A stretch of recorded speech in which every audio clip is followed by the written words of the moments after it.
Let's start with something most people never question.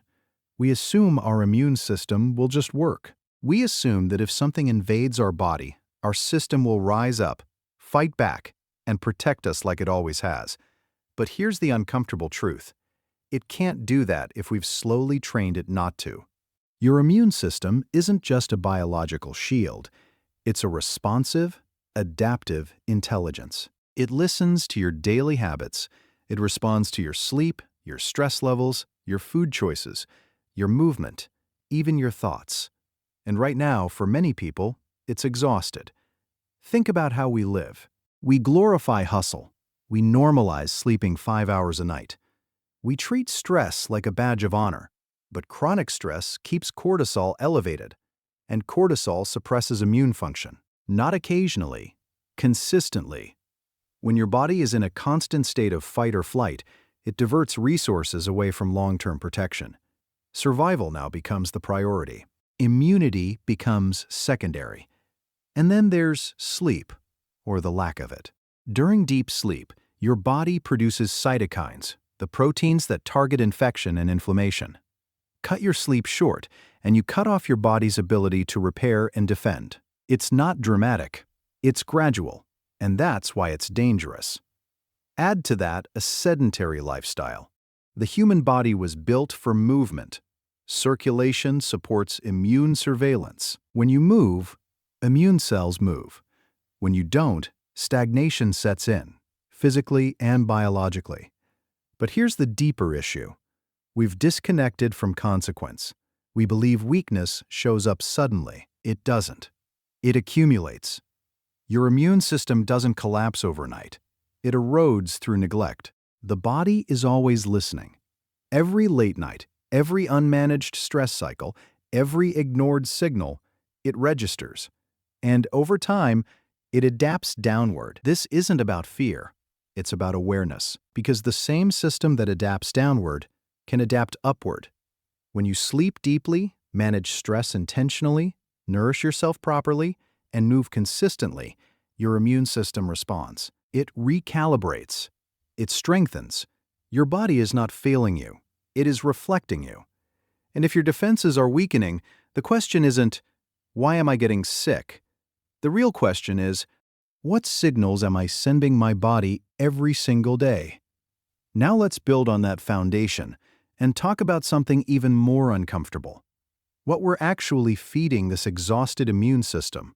Because here's the reality. You cannot build strength from depletion. And yet, that's exactly what many of us are trying to do. We expect our bodies to fight viruses, bacteria, and inflammation while we're fueling them with ultra-processed foods, excessive sugar, and nutrient-poor calories. Calories are not the same as nourishment. Your immune system relies on specific micronutrients to function. Vitamin D to regulate immune responses, vitamin C to support cellular defense, zinc to help white blood cells develop and communicate. These aren't trendy supplements. They are fundamental tools. Without them, your immune cells cannot coordinate properly. It's like sending soldiers into battle without communication equipment. And sugar. Let's talk about sugar. High sugar intake doesn't just affect weight. It suppresses immune cell activity for hours after consumption. It increases inflammation. It disrupts gut health. So when we consume sugar consistently, we're not just indulging. We're lowering resistance. But this isn't just biological. It's psychological. Processed food is engineered for convenience and dopamine. It gives us immediate pleasure with delayed cost. It fits into busy schedules. It soothes stress temporarily. And in a culture that prioritizes speed over sustainability, convenience often wins. Here's the philosophical shift. Every meal is a vote. Every bite either reinforces resilience or reinforces vulnerability. There is no neutral choice. Your body is constantly building or breaking down. And then there's deficiency, the silent epidemic. You can look healthy and still be deficient. Modern soil depletion, indoor lifestyles, and poor dietary diversity mean many people are operating at suboptimal nutrient levels without realizing it. The body compensates quietly until it can't. Your immune system doesn't need perfection. It needs consistency. Real food, whole ingredients, adequate protein, micronutrients. Hydration, balance. This isn't about dieting. It's about equipping your biology. Because if you keep demanding strength from a body you refuse to nourish, it's not a mystery when it can't defend you. So the next time you choose what to eat, ask yourself something simple. Am I feeding my cravings, or am I feeding my capacity to fight? Now let's zoom out even further. Because even if you improve your sleep and clean up your nutrition, there's another force working quietly against you every single day: stress and environmental overload. Your immune system was designed for acute stress, not chronic stress. There's a difference. Acute stress is adaptive. It sharpens focus. It prepares you to act. But chronic stress, the kind that lingers in your body for weeks, months, years, rewires your biology. When stress becomes constant, cortisol remains elevated. And elevated cortisol suppresses immune activity. Not dramatically. Suddenly, it reduces lymphocyte production.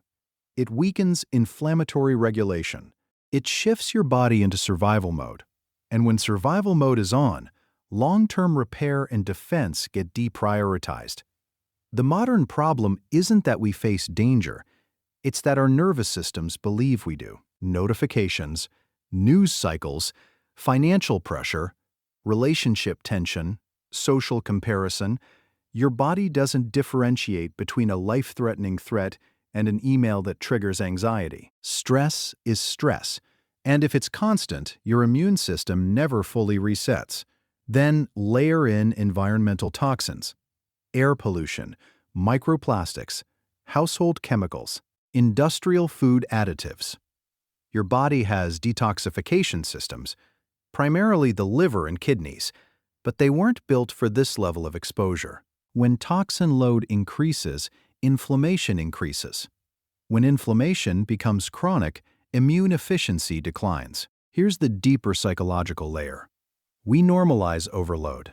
We call it busy, we call it productive, we call it ambitious. But biologically, it's corrosive. You cannot heal in the same state that made you sick. And the solution isn't retreating from the world. It's regulation. Intentional nervous system recovery. Deep breathing, sunlight, movement in nature, digital boundaries. Stress management isn't a luxury. It's immune protection. The body is not separate from the environment. It reflects it. If you live in constant stimulation, your immune system lives in constant tension. So ask yourself this: when was the last time your body felt truly safe? Not entertained, not distracted. Safe. Because safety is where healing begins. And if you want your immune system to fight for you, you must create a life where it doesn't have to fight everything else first. Now let's talk about something that seems like a solution, but has quietly become part of the problem. Antibiotics. Don't misunderstand me. Antibiotics are one of the greatest medical advancements in human history. They save lives. They treat serious bacterial infections. They are powerful, necessary tools. But here's the issue. Tools are meant to be used with precision. And when they're overused or misused, there are consequences. Every time you take an antibiotic, it doesn't just target harmful bacteria. It also disrupts beneficial bacteria, especially in your gut. And your gut is not just a digestive organ.